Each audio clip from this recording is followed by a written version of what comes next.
Akhir-akhir ini beberapa oknum Habib melakukan berbagai cara untuk berkilah, untuk melepaskan diri, untuk berusaha melarikan diri dari tuntutan orang-orang yang mencari kebenaran, yakni kebenaran tentang nasab mereka. Karena selama ini kan nasab mereka itu diragukan dan dianggap terputus, tidak tersambung kepada Kanjeng Nabi berdasar kajian ilmiah Kiai Imaduddin Utsman Al-Bantani. Namun demikian, mereka masih berkilah dengan berbagai cara. Ini salah satu cara yang mereka lakukan. Habaib dengan pribumi ini bahaya sekali menurut saya, bahaya sekali, bahaya.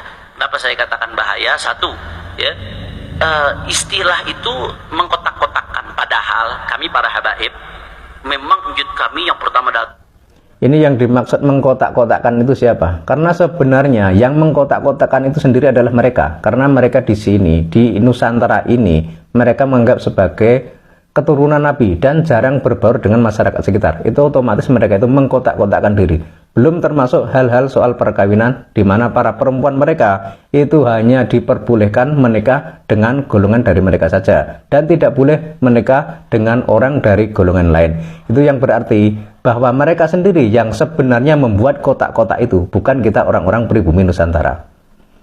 Datang dari Hadramut, zaman dulu nih, datang dari Hadramut, datang pendatang sebagai muhajir, pendatang yang baik, bukan penjajah. Dia datang.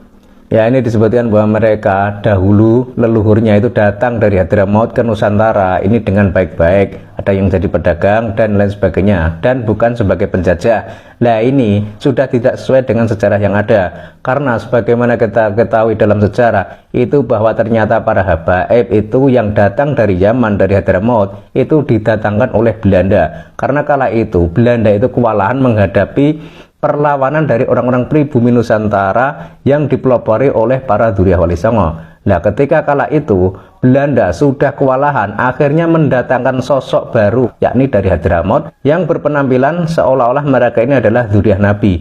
Sehingga orang-orang di pribumi Nusantara kala itu kan kebanyakan sudah Muslim, sehingga mereka itu otomatis sangat menghargai dan menghormati para Dzurriyyah Kanjeng Nabi. Maka ketika didatangkan orang-orang dari Hadramaut Yaman dan dilabeli sebagai Dzurriyyah Nabi, otomatis orang-orang pribumi Nusantara pun akan menghormati mereka. Sehingga apa yang dilakukan oleh para Dzurriyyah Wali Songo ini pun seolah-olah terkesampingkan, karena didatangkan sosok baru yang seolah-olah itu adalah Dzurriyyah Nabi yang asli. Padahal sebenarnya Dzurriyyah Nabi yang asli itu adalah mereka Dzurriyyah Wali Songo itu. Dan ini para habaib dari Yaman ini kan didatangkan oleh Belanda. Jadi ini harus digarisbawahi ya. Meskipun ada habib yang suka bilang bahwa mereka itu dulu datang ke Nusantara itu untuk berdakwah dan lain sebagainya, tapi faktanya dalam sejarah bahwa nenek moyang mereka itu datang ke Nusantara itu karena didatangkan oleh Belanda untuk membantu penjajahan Belanda di bumi Nusantara ini.